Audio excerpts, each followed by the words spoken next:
I'm James Turk. I'm a director of the Gold Money Foundation. It's my pleasure to be here in Paris this morning with Pierre Jovanovic, a leading French monetary expert and bestseller author. Pierre, I'd like to talk to you this morning about John Law and the Mississippi bubble.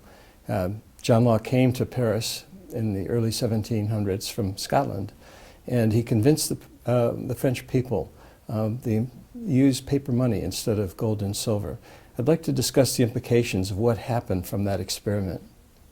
Well, that was, I think, the key point of the French history, because John Law arrived in Paris and he convinced basically not the people but the king and some people around the king.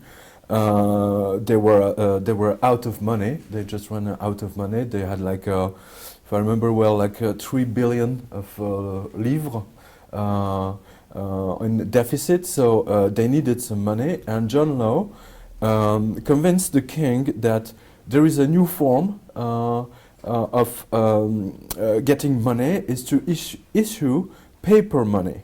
And that was the whole point, which the German author Goethe later on he wrote. He wrote Faust, the Faust #2, how the devil convinced the king to print money, and the king was extremely surprised, because he said, how all my army, how all my officers are going to accept paper instead of gold coins or silver coins. This is never seen. It's impossible.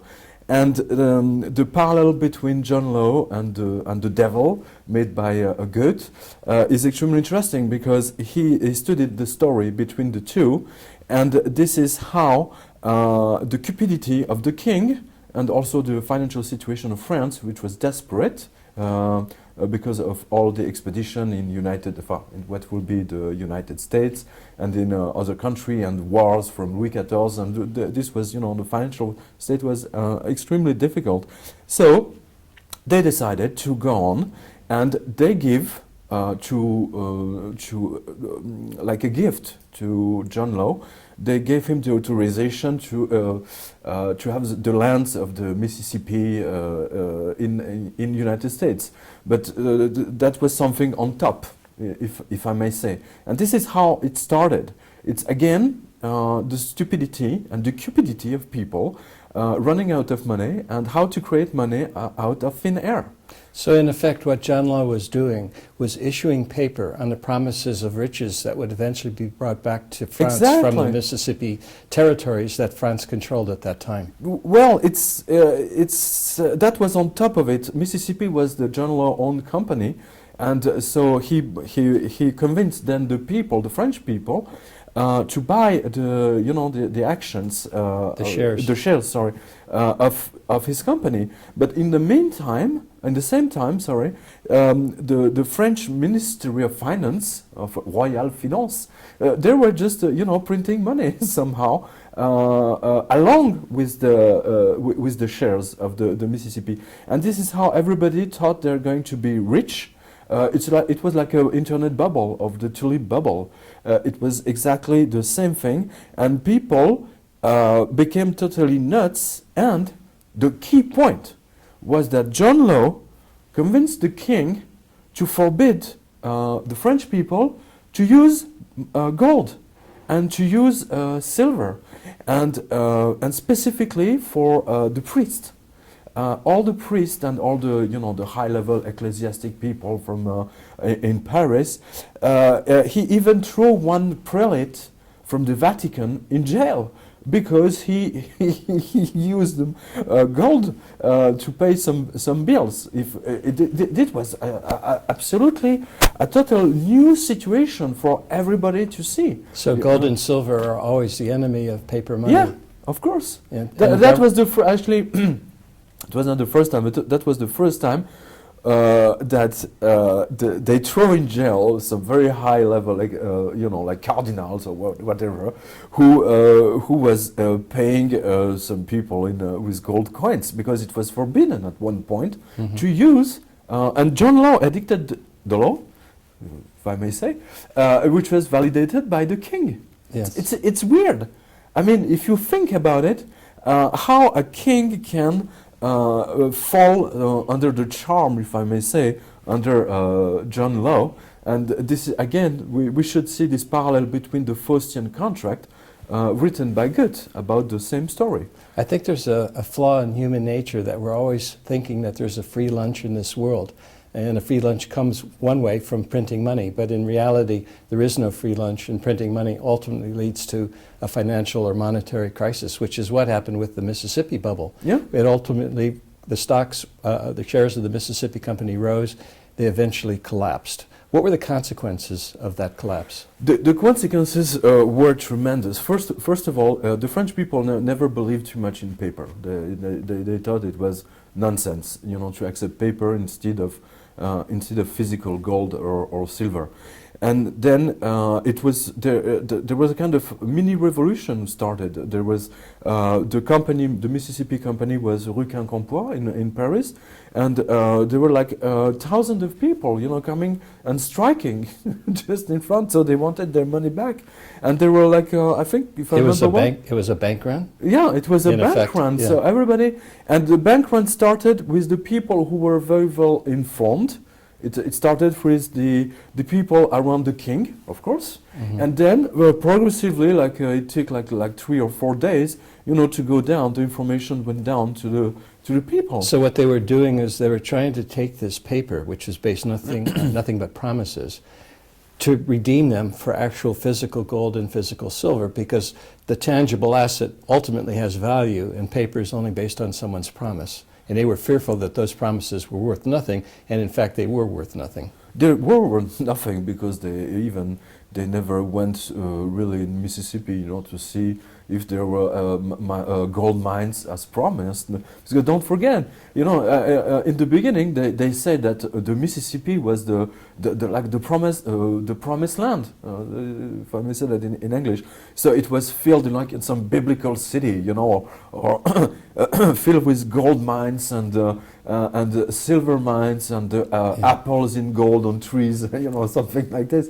So people really fantasized about it, you know. So everybody wanted the shares of this Mississippi Company, and to the point that it was such a success that John Law issued more action. Of course, more shares yeah. than available. So, but that's a very common thing. You know, Yeah. we saw that through history. So this compared with the state of finances of the king, just a nightmare for the whole French people. And at one point, les volaillers, you know, the people who were selling chicken, you know, and butchers, they said, we don't accept paper anymore. You need to pay us with gold coins. But the John Law forbade people using gold coins. So there was strikes everywhere in all France because people were hungry and they were not able to pay with paper. And if they pay with gold, for those who had gold, it was possible for them to be thrown in jail. So it was weird, a really bizarre situation. So what happened then is that as the currency became worth less, it actually destroyed the French economy because people could no longer act with one another. The paper was no good. Shopkeepers didn't want to accept the paper, and people were not allowed to use gold and silver, so there was really nothing they could do, and that destroyed the French economy. Exactly. Not only did it destroy the French economy, but again, Goethe is the one who made this line perfectly, is that he showed that the devil who convinced the king, you know, to use paper instead of gold coins, that ultimately everything the devil is giving is vanishing in thin air, as it was appeared from thin air. That's the interesting point, is that, as you say, you know, printing out of thin air, but it's disappearing. So the whole economy just exploded, and people came back again with the exchange of le troc. I don't know how to say that in barter. Yes. They came back to barter. Back to a primitive economy. Yes, of course, that was the only situation. And progressively, this was the key point of the French history, who led to the French Revolution. Yeah. Ultimately, because the people saw just it's always the people on the top, you know, who decide who take the decision to destroy their own lives, and specifically the money. Before the bubble, John Law did a couple of things, as you've explained. He outlawed gold and silver, kept on issuing shares. There was also a lot of propaganda, as I've read, in his book, Extraordinary Popular Delusions and the Madness of Crowds. Mackay wrote that they took prisoners out of prison and gave them shovels and walked them through the streets of Paris, saying that they were on their way to Mississippi to dig up the riches. In a day before the modern mass media and newspapers, Exactly. That's how rumors used to get started and how propaganda was done. That's the pure propaganda. I mean, the propaganda, contemporary media propaganda is not very new. We can see that specifically during this period, but we can see it also on the Roman period. As you remember very well, there was some, I don't remember his name, this Roman emperor who started to, because he didn't have enough silver to make coins, so he started to mix up the silver with copper or whatever, and people lost faith in the economy, and this is how the whole thing just get ruined. Debasement of the currency. So the debasement of the currency, but in the same times, the emperor was the first one to use the coins, and he went on the streets of Rome, saying that he was using these coins. So after the same thing. After the collapse of the Mississippi bubble, what was the impact on the French people? Was it throughout the entire country or just within Paris? I know it was definitely throughout the whole country, because don't forget the law. Who forbade the French people to use gold coins and silver coins were extremely active, and people all over France were thrown in jail. And at the time, jail was very specific, so it was really a nightmare. So people were really scared because everybody went nuts. There was just this anger against the politicians. We cannot use the term politician, because at the time it was the aristocracy, the monarchs, the monarchs who were there. But the anger of the people was already there, and this anger is going to be demultiplied, and which will give not only the French Revolution, but also the terror period, 3 years later, when they will take everybody and just send them to the guillotine. So this is it's like a maelstrom of anger, of people who have been stolen from their wealth, for which they worked all their lives. So the conclusion was that John Law bankrupted the country, bankrupted the monarchy, ended up fleeing France in disgrace. The point is that he fled. He was disguised in a woman. At the time, for a man to be disguised as a woman was, the ultimate insult. The ultimate insult. So this is how he fled. He left Paris, and I think he died in Venice, or if I remember well. So yeah, I mean, this was pathetic. It was a strange part of history of France. And the French currency, the livre, was also destroyed. Basically everything destroyed, but again, people went back to gold coin and silver coins. So the economy started to run again, because the French people were not stupid. They just took, when the law who forbade them to use gold coins and silver coins, so they dig a hole in the garden and they just put everything in it, and they were waiting, waiting for the law to change to exactly. allow them The to same use thing gold and silver happened again. during the Second World War. Yes. Exactly the same thing. Pierre, what I find fascinating is that the impact of John Law was felt throughout the country. France, the economy, the currency, families throughout the country were, really hurt by the experience with John Law and the failure of the Mississippi Company and the collapse of the Mississippi bubble. But just a few generations later, 2 generations later, they went through the same experience again in 1790. The monarchy had accumulated a lot of debts, and it looked like paper money was again the answer to all of their problems. But what happened? Well, that's quite different, because this whole John Law stuff led to basically to the revolution, off of their heads, period. And we start to see that basically today, off with their heads. So they just started to cut their heads in 1789. So when the revolutionary took the power, and they were confronted by the lack of money in the bank, the Royal Bank, of course. There were like 3 or 5 billions of pounds, because the franc was not in usage at the time, of deficit again. So this deficit, was generation to generation. And Talleyrand was a French deputy, MP, had this genius idea. So because they were lacking money, so we need like, well, let's say we need like 5 billions, okay, $5 billion. So how are we going to get them? Because if we don't find this money, our revolution will explode also. So there will be nothing left, and people will be by their own. So to keep their revolution going, Talleyrand had this genius idea, if I may say. Said, we're going to take everything which belongs to the Vatican. And as you know, the Vatican at the time was extremely powerful. The Vatican, just the Pope, hold almost half of Europe. He hold half of Italy, part of France, something in Germany and some other country, and Spain, of course.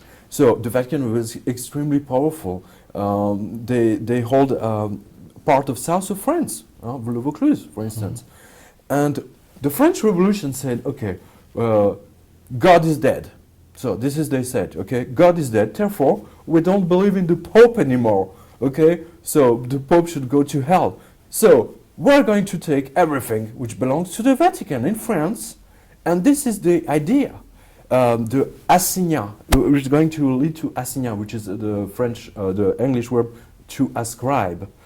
And they had this they invented this extraordinary thing, which is in French just la caisse de l'extraordinaire, la caisse de l'extraordinaire, which in English, which is the extraordinary cash register. You can't make that up. I mean, and this extraordinary cash register was made to sell everything which they take from the Vatican. So they confiscated the land from all Everything, from the buildings, Vatican churches people, and everything. Everything. And they created this assignat in order to sell all of this property to raise money to pay for the deficits. Exactly. So they say you can buy everything, but to buy it you need to buy first the paper, the assignat, the ascribe. So for you to be able to get the lands and the property or whatever. And this drove people nuts because they were so happy, finally, to destroy everything the church has done at this time. And the situation of the church was very, very peculiar in France, because there were some very high prelates, cardinal eminences and all this, who were like rich, like they were like billionaire. They were like Warren Buffett at their time. And the priest in the lost village in the middle of France, who almost had barely anything to eat. That was very, very strange. So the revolution put everything down, and they started to sell everything which belonged to the Vatican. The Pope went berserk in Rome, so he just went nuts. And the French will be able to buy everything with this paper, which was worth 100 livres in the beginning. So that was the beginning of a new paper currency somehow. So it was not a paper currency in the beginning, because it was even, they gave some interest on it. The French government was giving interest before realizing that it was such a good idea that they just transferred in paper money. And we started all over again. But weren't there anybody, who had in living memory from 70 years before the problems that occurred with John Law, or hadn't they learned that from their parents or grandparents, that easy money was not the answer to their problems? No, because initially it's the assignat, the ascribe money, was not introduced as money. It was introduced as for you to be able to buy, let's say, this apartment.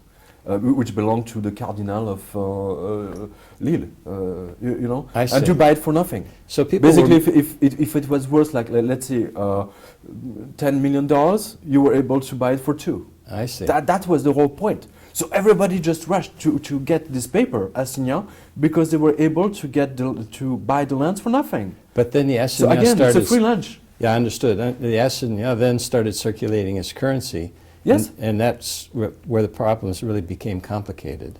As again, the assignat was such a good idea, was such a success that the French government at the time, the revolutionary government, so they closed all the churches, you know, and they introduced, you know, this new currency, which was like guaranteed by the property of the church, which will be sold to the French people. That was the whole point. And the idea is that, of course, they sold more paper money than property available. We're back again, you know, to cupidity and government just, you know, printing money out of thin air. Yeah. I mean, it was just in 7 years of between 1789, 89, and it was dead. The assignat was dead in 86. Yes. 1796. 96, right. Yeah. The French government refused to accept reality. The reality that they had no money, that they had a huge debt, and rather than going back to gold and silver and proper sound money to rebuild the economy through hard work and accumulation of savings, they tried to go the easy way with printing paper money, ultimately printing paper money after the assignat. It was a scheme, much like John Law was a scheme. It was a scheme, but it didn't psychologically it didn't start like a scheme. Actually, even the French government didn't realize that the idea will have such a success. So almost 2 years after they introduced the first assignat, which is ascribe, ultimately it becomes money, and then the whole thing became even worse than the John Law affair. I see. So it was even bigger. With a bigger impact on the economy and the French people. So I see they started down this road without really recognizing the implications of where it would eventually turn, which was paper money, and the continuing issue of paper money until the currency was ultimately destroyed. Well, for the French government, the revolution, don't forget, it was a revolutionary French government, and for them, the most important was to control everybody. And it was also the important to control the money. It was, you had a law, again, which forbade to French people to use gold coins and silver coins. Exactly like 50 years before. It was weird. The same mistake were made, but they didn't care. And every French people who accepted gold coins could be thrown in jail again. So the government, instead of turning to free markets and sound money and the right of individuals to contract with one another, it once again ultimately turned the wrong way, Exactly. which was control, fiat currency, and force. Exactly, because they can do whatever they want. If you can imagine, in this law they introduced, if a French ask another French, how do you pay? Do you pay with assignats or do you pay with gold coins? Just the fact that he asked the question was passible of jail. Hello? Yeah. I mean, this is nuts. Just how do you pay? You know, just the question, just lead you directly in jail because you offer the alternative of payment. So clearly the driving factor here by the revolutionary government was to enhance its own power rather than to do what was right for the French people. Of course. And this is what we saw. Every time you gave, like John Law had the power, and the first thing he has done was to introduce a law forbidding the French to use gold coins and silver coins. 50 years later, the French revolutionary government did the same thing. which is totally insane because they were just revolutionary. This is, but they did exactly the same thing. They're totally opposite politically speaking, Yeah. but on the monetary level, they did exactly the same thing, forbidding people to use sound money. It's really quite amazing. It's guess quite amazing. The bottom line is that sometimes people, and particularly politicians, don't learn from monetary history. Well, that's for sure. If we look back in history, that's for sure. Because Specifically, the history repeats, and we keep making the same mistakes. not only the history repeats, but I think every government spends more money than they have. So that's the whole point is right there. And that's why governments don't like gold and silver, because that imposes discipline on government spending. Definitely. They cannot create gold and silver coins out of thin air, but they can create paper out of thin air. Definitively so, and they can send people to jail and to do the guillotine because they're using silver coins. I mean, it was a death penalty. If you are paying somebody with gold coin, that was during the French Revolution. Death penalty, guillotine. Today, here we have central banks creating money out of thin air. Can we expect any kind of outcome different from what happened, you know, in France back in the 1700s? If we consider that history is repeating himself, well, we're heading straight to the revolution, a new one. A currency collapse, bad economy, and suffering by a lot of people who don't prepare for the potential collapse of the currency. Definitely. I mean, history is repeating himself, especially right now. I mean, we can see exactly the same thing. What we're seeing today is what the French people have seen, you know, like 200 years before with John Law. So Same thing. I think the bottom line is that people should get their history books out and see what's happened before. Yeah, but people are too lazy to open, you know, their school books. So, Hopefully they'll be watching this video. well, it's easier to watch a video because you know, you give the envy to people to rediscover the history. Pierre, as I understand it, there was some debate within the National Assembly. Talleyrand obviously favored the issuing of paper currency, but there were some sound money advisors, Jacques Necker, for example, who was a Swiss by birth, as I understand it, and an advisor to the French government, favored sound money. How detailed were these debates, and you know, how did Talleyrand eventually win? Well, Talleyrand won because it was mostly an ideological, a political thing. The whole point, don't ever forget that. This is very important to understand the French and the French Revolution. French people killed God in 1789. That's the whole issue. So, some of them, yes, they were for sound money, etc. But the real political, ideological, was to get rid of the influence, and mostly of all, to take the possession of the Vatican, of the Pope. So to kill the influence of the Pope in France. That was the whole issue. And the debate was, you know, it was hard, but it was won, you know, even before it started. Because the main idea of the French Revolution is to off with their heads once for all. Because they abused the people for 2,000 years. You know, even aristocrats and priests. That is why so many priests went to the guillotine. You know, they just didn't cut the heads of aristocrats. And royalty. They cut the head of mostly, you know, priests and cardinals and everything. That's the whole point. So once Talleyrand said, "Listen, we have enough money, you know, with all the church possession, you know, and we just can sell them, you know, and we can make a currency on it." Because we need between 1 and 2 years to sell the whole thing. It was considerable. It was a huge. The church had huge possession in France. So you know, the debate was maybe publicly, you know, very hard, but behind the scenes it was done. You know, it was just like Like today, sometimes you have public debates which are, which seems to be very heated, but behind the scenes, it was done. So in effect, they were taking the easy answer, the easy approach to solving some of their problems. Well, we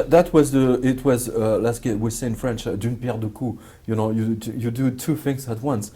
So it was quite cool, if I may use it. It was English, excellent for them, because don't forget, the political issue were very important. You not only show the people that you can cut the heads of all these royalties, but most of all, you cut the heads of all the priests, and there was no angels coming out of the sky, with a vengeance on the French people and the revolutionary.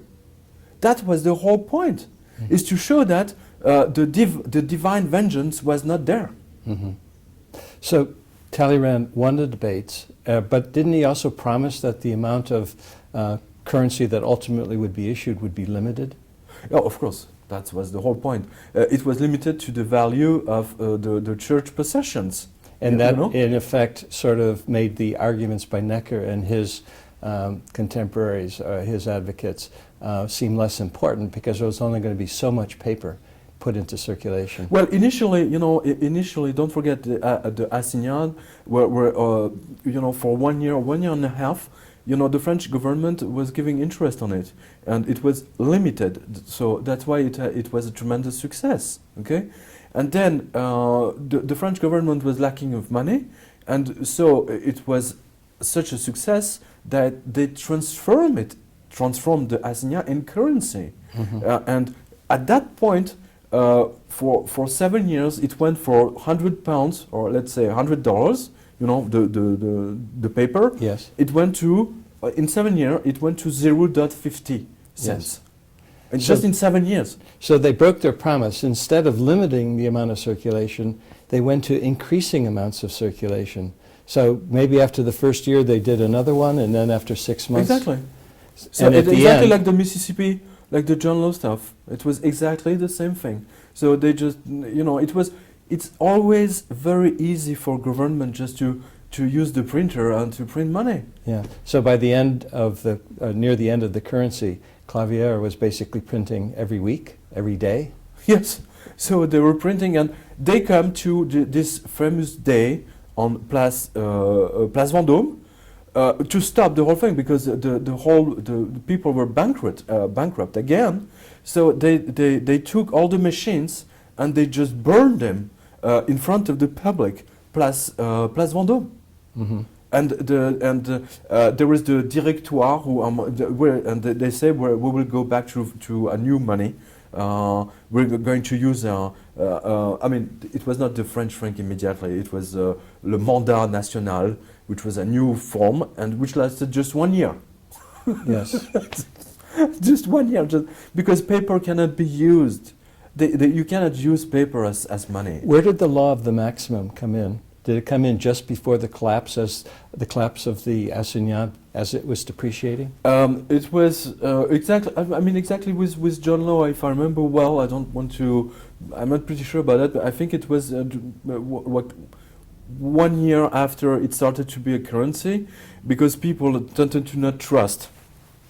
So the people who were selling bread and meat and everything, they tend to ask for gold and silver coins, and then so the whole thing was biaised, and so the French government issued a law saying that if a merchant asks you, how do you want to pay? Do you want to pay in assignats, or do you want to pay with gold coins or some coins? So just the fact that he's asking you the question was leading him directly to the guillotine. Oh. So they installed also the maximums, but the maximums law were always installed since Rome, so that's nothing new. So the maximum was essentially a form of price control, where the shopkeeper could only charge so much. But it never worked. Like it never worked during Rome. But he would be forced to accept currency which was worth less than the goods that he was going to save. So the shopkeeper closed up shop rather than accept the forced currency. Exactly like it was during Néron and all this Roman emperors who started to mixing up silver and copper. And that destroyed the economy even worse than the currency collapse itself. Exactly. History is keeping repeating himself. Yeah. So ultimately, when the assignats collapsed, we went into what was called the mandat or the mandat. Mandat national, if I remember well. And it only lasted 1 year. 1 year. But it was also a form of paper currency. Definitely, it was just only plain paper. Yeah. If there was, you didn't even have some church property to back up the money. So that's amazing. You know, it was just the trust of the revolutionary government, and nobody trusted it anymore. Yeah. And that, given the fact that it lasted only 1 year, what came in after that? So after that, everybody realized that they need to have a sound money. So they came back ultimately to the franc, le franc, and they used an artist, a marvelous artist, Augustin Dupré, who designed the new coins in silver and mostly in gold. So they came back somehow to the gold standard. Was this the Napoleon d'Or? I beg your The pardon? Napoleon d'Or coin? Or did that come later? No, it came later. First of all, you had Athena, the goddess Athena, and Hercule on the coin, and Venus, and with the revolution on the other side. And then after they started to put Napoleon's head on it, and I have one with me. I can show it to you. So the gold coin basically came back as the standard for French currency Yes, in 1797? yes. And- Just after all these tests and tries. So France was back on the gold standard. And how long did that gold standard last? So the interesting point is that it lasted until the French government decided to go in war with the Germans during the first World War. So it lasted from 1797 Yes, until 1914. 1914. And then August exactly the 14th of August 1914. and that gold coin in 1914 basically had the same purchasing power it did 200 Yeah, years. basically it didn't change. Yeah. So the interesting point is that mostly even when Napoleon made his wars, and the first thing he was doing, of course, in Austria, in Italy, in Spain, you know, just where's the gold? You know, so he kept, you know, he took not only the gold but also the statues and everything. So we see that. So it's but the gold currency was they didn't have problems, money problems at the time. It started all over again in August of 1914. When the French government decided to go to make war against the Germans, and they saw that they didn't have enough money to pay everybody, all the soldiers. So they stopped the gold standard. They stopped to paying officers and soldiers with gold coins and silver coins, and to start again all over again with Paper money. Napoleon is famous for saying, in terms of paying his soldiers, that he would pay them gold or nothing. Exactly. And that's why I think soldiers were loyal, because they were always paid gold. When new currency is issued by a government and they start printing, who benefits from that currency? Oh, it's always the people who are close to the king or to the governor of the bank or the minister of finance. Always. I mean, we can sit with the John Law, you know, the king and all the aristocrats around the king. And all the people around John Law, they became extremely rich very fast. And with all this money, the first thing they have done is to buy properties and lands. So they kept them rich forever. And we have seen the same thing during the Revolution, the French Revolution. The people who get rich extremely fast were those who bought immediately the church property for nothing. You know, they bought like a land which the price was let's say $10 million, and they bought it for 1 or 2 million. So it was extremely fascinating, because those who are the beneficiaries, they immediately transform their money into land and into sound money, into gold and silver, or art. for instance. Mhm. And the rest of the people just, they just, So they're even- always the same. They're always Even the in the poor case, people. even in the case of the Mississippi bubble, the king and those close to the king were the first to get the shares, and they were also the first to leave when at the top of the course. bubble. That's normal. Hello. Of course. Look what happened in Wall Street. Same thing. Same thing. Exactly. The same thing. History repeats again. Definitely. But it always, it seems that it's a law. It's almost, it's not a repetition, it's a law. That every time a government is using paper as money, the result is always the same. It's like, some Einstein definition, You should invent some definition on it, some scientific definition saying that if you're using paper money for X, N years, then revolution.